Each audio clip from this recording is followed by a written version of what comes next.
escolhi esse assunto, na casa do meu pai, muitas moradas, porque uns dias atrás, alguém me perguntou no centro, até um tempinho atrás já, uma pessoa me perguntou, vocês falam tanto desses mundos, de mundo de transição, de mundo de regeneração, o que é isso?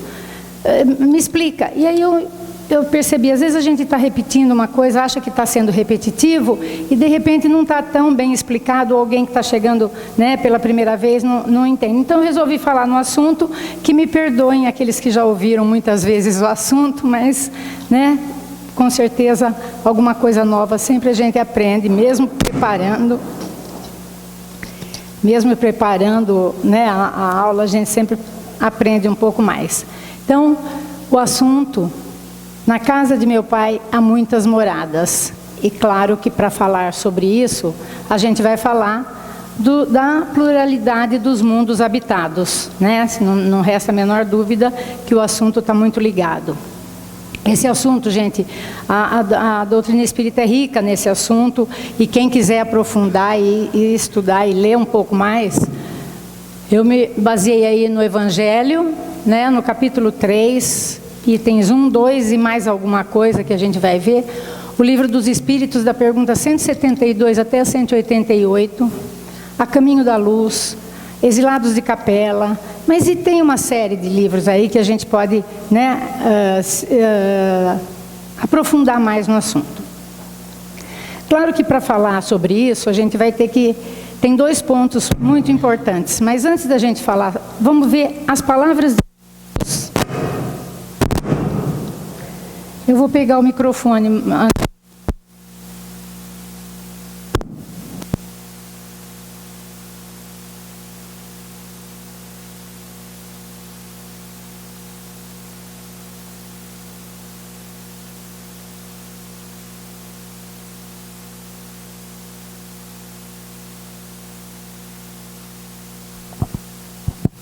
Mais tranquilo, né? Aí não fica esses estalos. Então lá, no Evangelho de João, capítulo 14, versículo 1, 2, 3, as palavras de Jesus: que vosso coração não se turbe, crede em Deus e crede também em mim. Há muitas moradas na casa de meu pai. Se assim não fosse, eu já vos teria dito, porque eu me vou para vos preparar o lugar, eu voltarei e vos retomarei para mim, a fim de que lá onde eu estiver, aí estejais também. Então Jesus fala claramente que a vida não se limita a esse grão de areia que é a Terra no universo. Acho que até um grão de areia é grande demais para a gente falar o que significa a Terra, né? Então, e Kardec, no capítulo 3 do Evangelho, ele explica, né? Falando que a casa do Pai é o universo. As diferentes moradas são os mundos que circulam no espaço infinito e oferecem aos espíritos encarnados moradas apropriadas ao seu adiantamento. Então, aí a gente vê que estamos falando de mundos habitados por espíritos encarnados. Porque, claro, que Kardec também complementa isso, falando das moradas dos espíritos na erraticidade, ou seja, dos desencarnados, que também estão em locais e mundos mais felizes ou menos felizes, dependendo da sua evolução, mas que esses mundos não são nem circunscritos nem localizados, como são os planetas materiais, vamos dizer assim, da Terra, né? Então, a gente vai falar sobre os mundos onde habitam os encarnados. E como eu falei, para a gente entender melhor esse assunto, é importantíssimo que a gente tenha em mente duas coisas: a existência de outros mundos habitados e a reencarnação.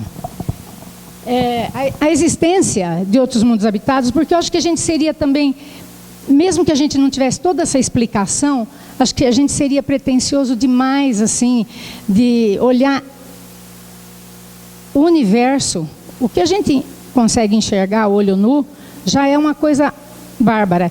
Imagina o que deve ter por aí, né? Se a gente pensar na Via Láctea, que o sistema solar é uma coisinha dentro da Via Láctea, que é a nossa galáxia, e é uma galáxia entre as milhares que existem no universo. Então a gente seria pretensioso demais de achar que só a terra teria, né? Deus teria criado essa terra só para colocar a gente aqui. Então, com certeza, a existência de vários mundos e, mais importante ainda, de diversas categorias. E, para entender também, para a gente poder entender como a gente faz essa evolução, só através da reencarnação. Como a gente pode ir habitando esses mundos, né, que a gente vai falar, através da reencarnação, que é a maior prova da justiça divina. A maior prova de um Pai extremamente bom e justo, misericordioso. Chico Xavier, naquela simplicidade dele, sem nunca ofender ninguém, falou, tem uma frase dele que diz assim: que me perdoem os outros segmentos religiosos, mas sem a reencarnação ficaria difícil aceitar a existência de Deus. Né? Ele não ofendeu, ainda pede perdão, né, por estar... Então, realmente, se a gente for analisar o mundo sem a reencarnação, você fala, era melhor não ter nascido. Né? Bom, vamos falar um pouquinho, então, sobre esses mundos. O universo, né, nós não vamos dar uma aula aqui, nem de história, nem de geografia, mas rapidamente, para a gente...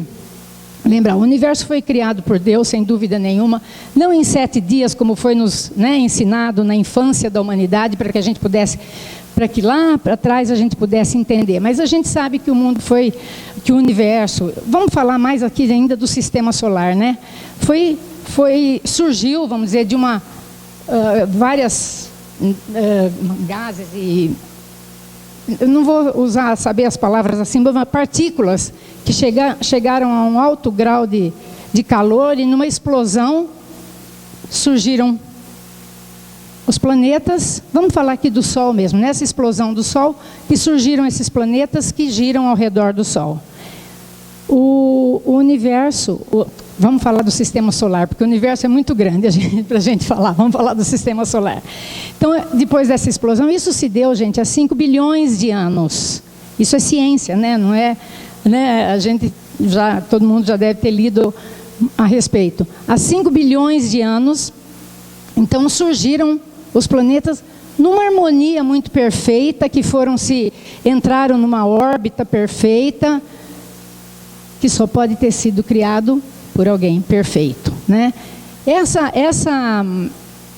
A Terra, vamos falar um pouquinho, vamos falar da Terra, porque vocês viram que eu já passei do universo para o sistema solar, agora nós vamos parar na Terra, que é mais fácil para a gente entender. E tão pouco ainda se conhece, né? Quanta coisa a gente não conhece ainda aqui da Terra em que a gente vive. A Terra, como uma parte dessa explosão, no início era uma bola de fogo, que ao entrar em órbita vai se resfriando, começa a chuva. Para quem também já leu alguma coisa, choveu 60 mil anos para esse resfriamento da Terra e com isso a formação dos mares, dos lagos, dos rios e com essa chuva também o germe da vida que vem, né, do alto para a Terra. Com o tempo, a Terra foi estando preparada para a vida. Surge a vida mineral, vegetal, depois a vida animal, e quando estava preparada, surge o homem. E Deus cria constantemente. Jesus falou, meu Pai trabalha, né? Sempre, continua trabalhando. Deus está criando constantemente. E Ele nos cria simples, ignorantes, e nos dá duas bênçãos, que são a inteligência e a liberdade. Então, através da inteligência, da inteligência, da liberdade, o homem vai crescendo, vai evoluindo. Mas nem todos evoluem da mesma maneira, e o Pai também está criando constantemente. Então, por isso, por nem todos estarem evoluindo da mesma maneira, cada um está num grau de evolução e, portanto, habitando o lugar de acordo com o seu grau de evolução. Então, o Evangelho traz vamos dizer, uma divisão, uma classificação dos mundos habitados, que são 5. Os mundos primitivos, os mundos de expiação e provas, os mundos de regeneração, os mundos felizes e os mundos divinos. Nós vamos falar.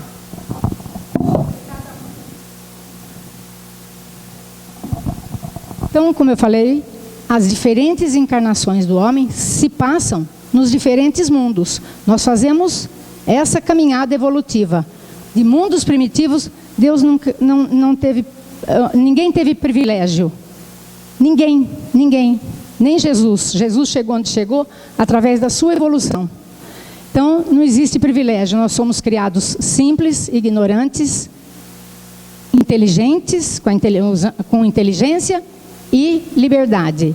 E começamos a habitar, começamos a nossa jornada evolutiva nos mundos primitivos. Nós vamos falar sobre cada um deles.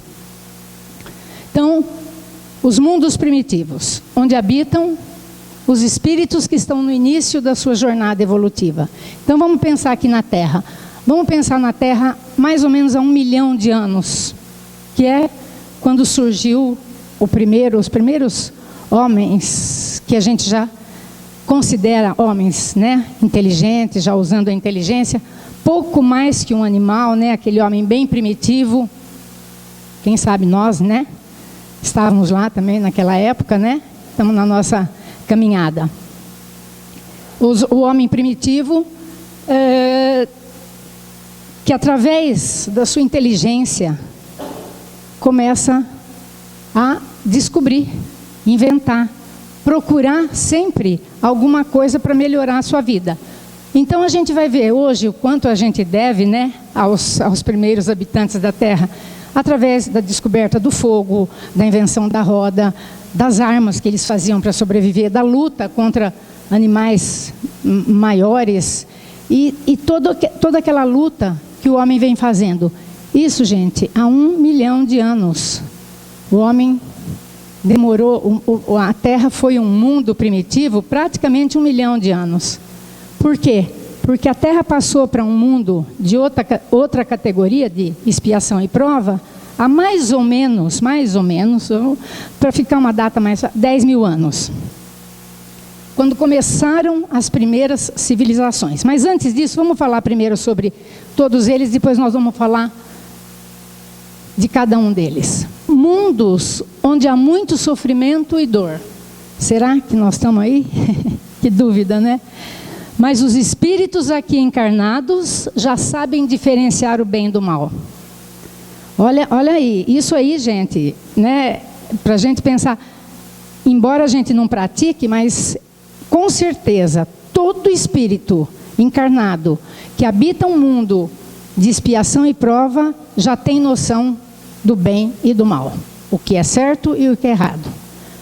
Muitas vezes erramos, não praticamos, mas já temos consciência plena do que é o bem e o mal. Então, só exemplifiquei a Terra hoje, tá? Mundos de regeneração. Nesses mundos ainda há dor e sofrimento. Infelizmente a gente pensa que vai mudar para um mundo de regeneração. Não, ainda há dor e sofrimento, mas é bem animador. Vocês querem ver? Porém, o bem superará o mal. Os mundos regeneradores servem de transição entre os mundos atrasados e os mais adiantados. Realmente os mundos de regeneração estão no meio, né? Nós temos primitivo e expiação e prova, os de regeneração, felizes e divinos. Então, vamos dizer assim que seria o descanso do guerreiro, né? Enquanto a gente recupera forças para continuar aprendendo para poder alcançar um mundo feliz. O quarto são os mundos felizes. Ah, não, só isso aqui que eu falei, olha como é animador. No Evangelho, no Evangelho segundo o Espiritismo, Santo Agostinho diz isso aí, olha. Nesses mundos, o homem ainda está sujeito às leis que regem a matéria. mas o homem não será mais escravo do orgulho, da inveja e do ódio. A palavra amor estará escrita na maioria das frontes. Uma perfeita igualdade regulará as relações sociais. Isso, gente, tudo isso, hein? Uma perfeita igualdade regulará as relações sociais. Quer dizer, não haverá tanta discrepância, né, entre classes sociais, entre os que têm tanto e os que têm pouco. A situação será bem melhor. Todavia, não haverá ainda a felicidade perfeita, mas a aurora da felicidade, que já é um grande passo, né, para a gente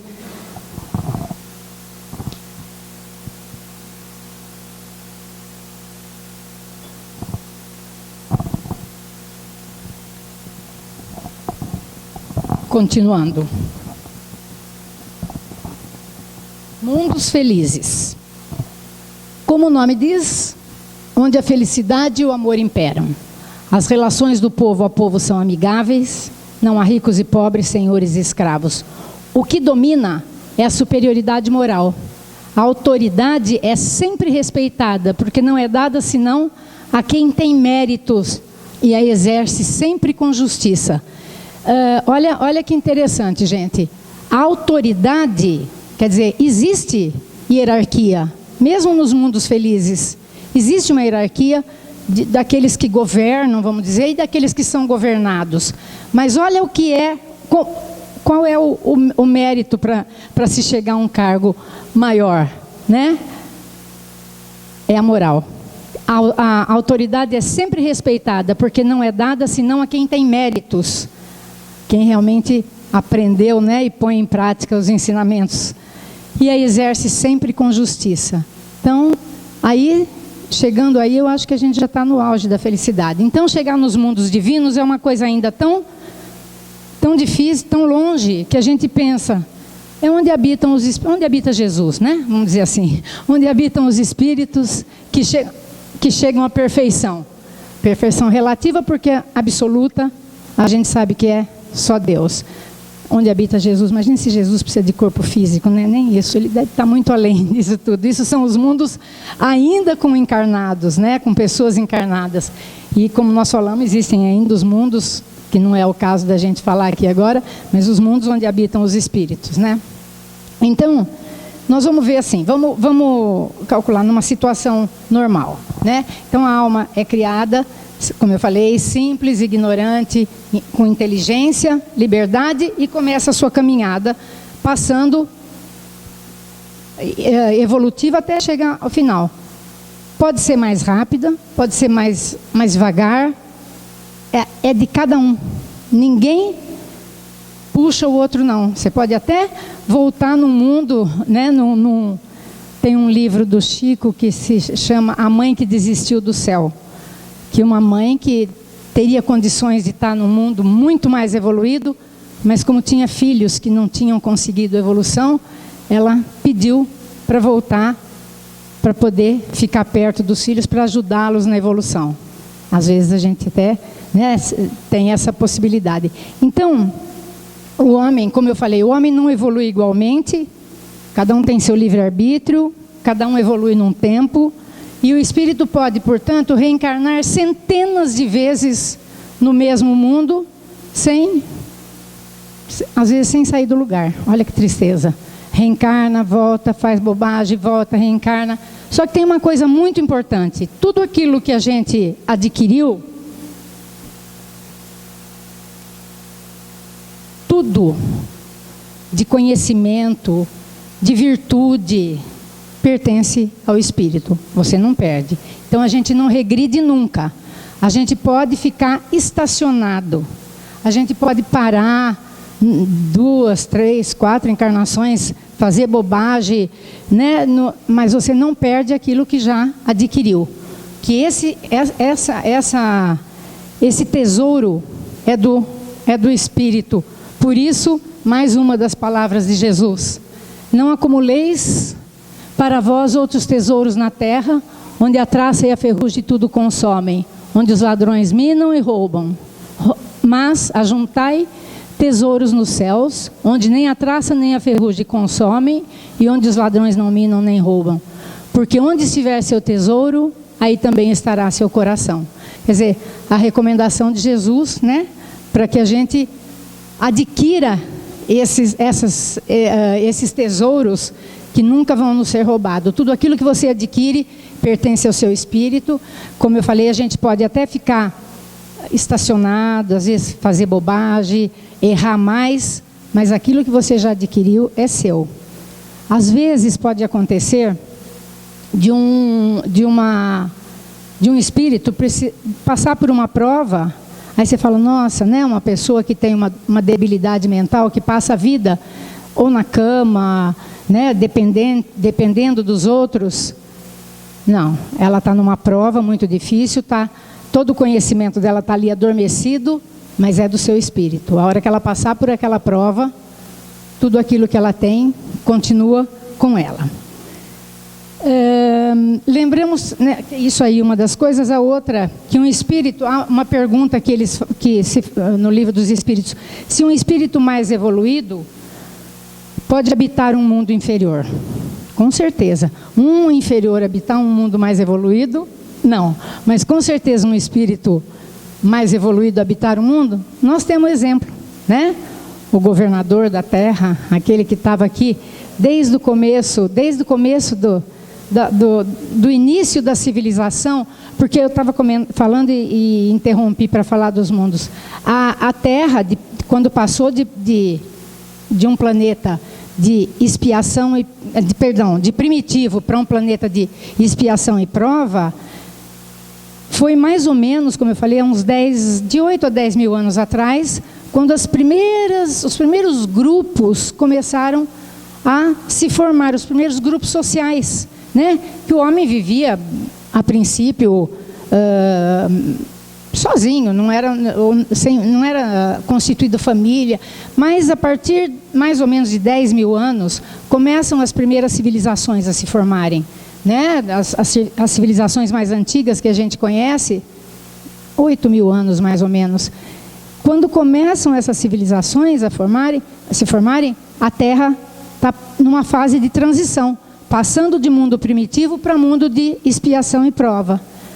Então começam ali a habitar já espíritos com mais conhecimento, e muitos que a gente vê, a Caminho da Luz, quem quiser ler, de Emmanuel, ele mostra bem a vinda de espíritos de outros planetas que, por não acompanharem a evolução do planeta onde estavam, aqui no caso Capela, vamos falar de Capela, que é o que o Emmanuel fala a Caminho da Luz.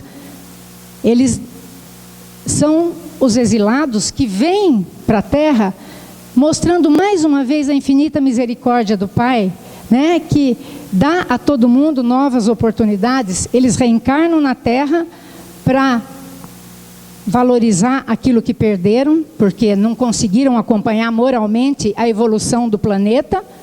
Eles vêm para cá e ajudam, para ir se redimindo, eles vêm ajudar a Terra no seu desenvolvimento.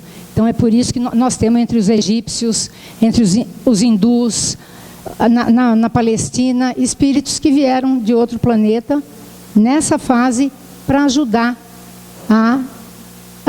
vamos dizer, ao desenvolvimento da Terra. Da mesma maneira que nós estamos falando sempre hoje, que os espíritos que não acompanharem a evolução da Terra, que não acompanharem esse momento que nós estamos vivendo, não vão poder habitar a Terra quando a Terra for um mundo de regeneração.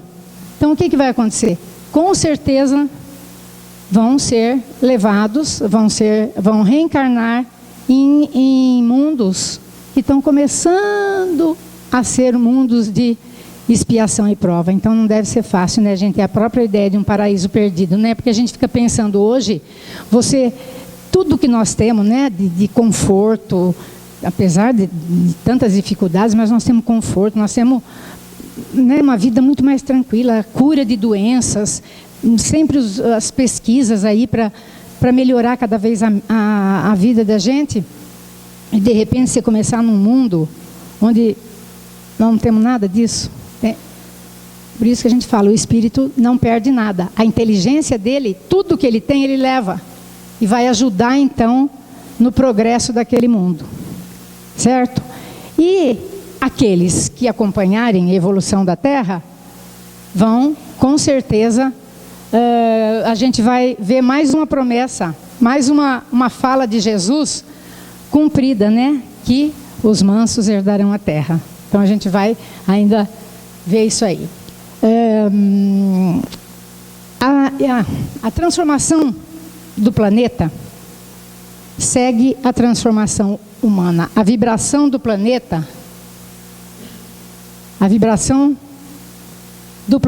é a vibração dos seus habitantes. Então, à medida que a gente for, né, que a gente está evoluindo, com certeza a Terra também vai evoluir. Então não adianta a gente esperar sentado de braços cruzados essa mudança dos tempos. Não adianta. Nós temos que fazer a nossa parte para que a Terra possa realmente ser um mundo de regeneração. O perispírito também não é o mesmo em cada planeta. A gente sabe que em cada tipo de mundo é um tipo de perispírito, assim como a própria matéria. À medida que nós vamos evoluindo, a nossa matéria também evolui. Ela vai ficando cada vez mais leve, mais suave, mais sutil. Aí a gente pensa, o porquê que Jesus teve que se preparar durante praticamente 4.000 anos para reencarnar na Terra? Porque imaginem um espírito da categoria de Jesus, com a evolução dele, num corpo físico pesado, como o nosso, e nesse ambiente, nessa vibração da Terra. Imagina o que ele teve realmente que se preparar espiritualmente para esse reencarne. Outra coisa importante para lembrar é que ninguém está preso sempre no mesmo mundo, né? Nós somos criados com a Terra e vamos acompanhar a evolução da Terra até a Terra chegar a mundos divinos? Não. De repente, quantos já passaram por aqui e não precisam mais voltar para a Terra e estão em mundos mais evoluídos? Bezerra de Menezes, o Chico, Irmã Dulce, esses espíritos que cumpriram aquilo a que vieram aqui na Terra, que puseram em prática o Evangelho de Jesus, né? E a gente fala de nomes conhecidos, mas quantas pessoas não passaram pela Terra incógnitos, sem nunca ninguém ficar sabendo, e cumpriram com os ensinamentos de Jesus? Milhares. E podem já ter alçado voos, já estão há muito mais tempo do que nós podemos ter sido até criados juntos e estarem em mundos mais evoluídos.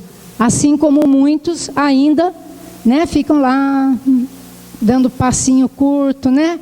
E com certeza não estarão junto, né, com a Terra quando houver essa evolução.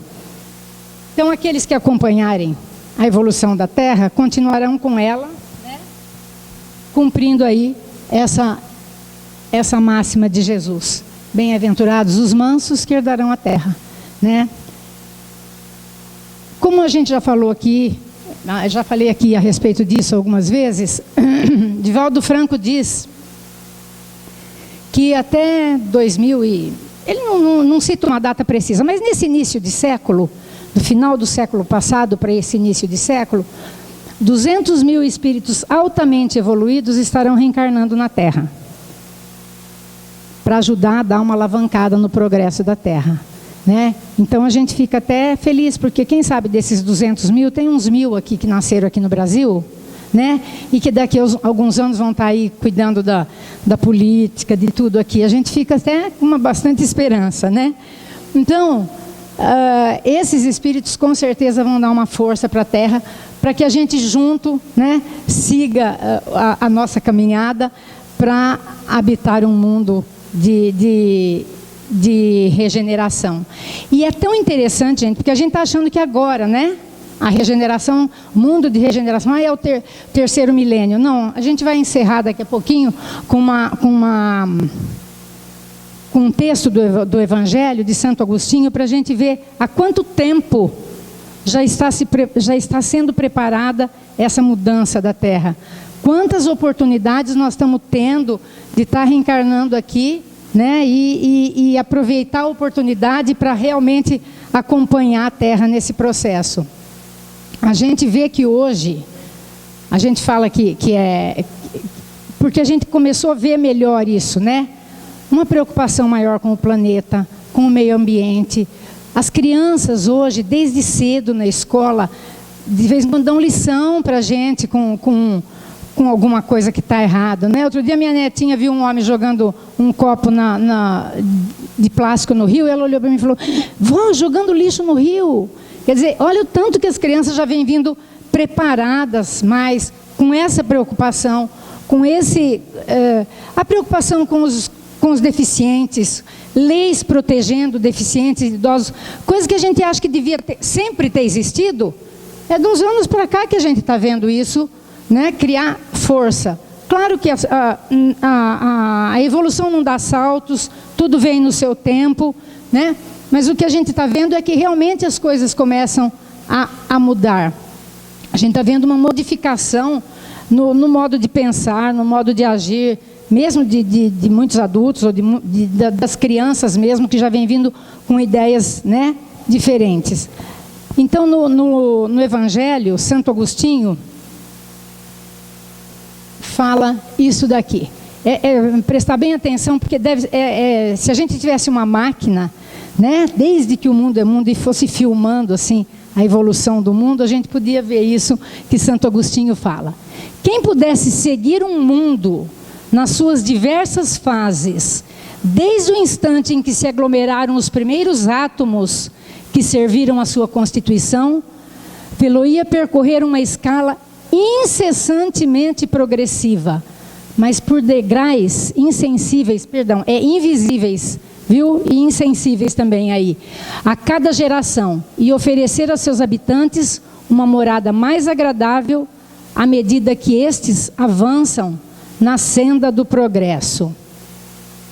Assim caminham paralelamente o progresso do homem, dos animais, seus auxiliares, dos vegetais e da habitação, porque nada é estacionário na natureza. E aí ele cita isso com bastante ênfase. Quanto esta ideia é grande e digna da majestade do Criador. Tudo evolui junto. Por isso que eu falei, a vibração do planeta melhora com a vibração nossa, né? Tudo se modifica à medida que nós estamos tentando modificar leis e proteção ao meio ambiente, aos animais, aos idosos, sabe, a preocupação com as crianças. Tudo isso faz com que a gente melhore a vibração do planeta. E ele continua: a Terra, seguindo esta lei, esteve material e moralmente num estado inferior, né? Que a gente já viu. Inferior ao que está hoje, e atingirá sob esse duplo aspecto um grau mais avançado. Duplo aspecto moral e intelectual, né? Não vamos... Ela atingiu, olha aqui, eu pus bem em vermelho ali a data, para a gente ver quando foi dito isso por Santo Agostinho. Paris, 1862, há mais de 150 anos. Quer dizer, então nós estamos achando que a Terra agora está começando esse processo de transição. Olha o tempo que já vem sendo preparada essa transição. Então a Terra, né, ela atingiu um dos seus períodos de transformação. Ele está falando lá em 1862, que ela já atingiu esse período de transformação, em que de mundo expiatório tornar-se-á mundo regenerador. Então os homens serão felizes, porque a lei de Deus nela reinará. Quer dizer, embora a felicidade não seja completa, como ele falou, mas sim a aurora da felicidade, a gente imagina, diante das dores que a gente passa aqui na Terra, né, diante de tanta tristeza, de tanta diversidade de vida, de opiniões, de tanto sofrimento, a gente fica imaginando o que será um mundo de regeneração, né? E é isso aí, então, que a gente espera que a gente seja, né, que a gente faça a nossa parte para que possamos acompanhar a Terra nesse momento e possamos ser herdeiros de um novo mundo. Então, gente, esse é um assunto realmente que a mim encanta muito. e que tem muita coisa a respeito disso para a gente estudar. Então, quem tiver interesse, o Evangelho, o Livro dos Espíritos, naquelas perguntas que eu falei, vai complementar bem mais essa minha palestra. Essa minha aula, não é palestra. Muito obrigado pela atenção, e se alguém tiver alguma dúvida e eu souber responder, a gente está às ordens, tá? Muito obrigada, gente.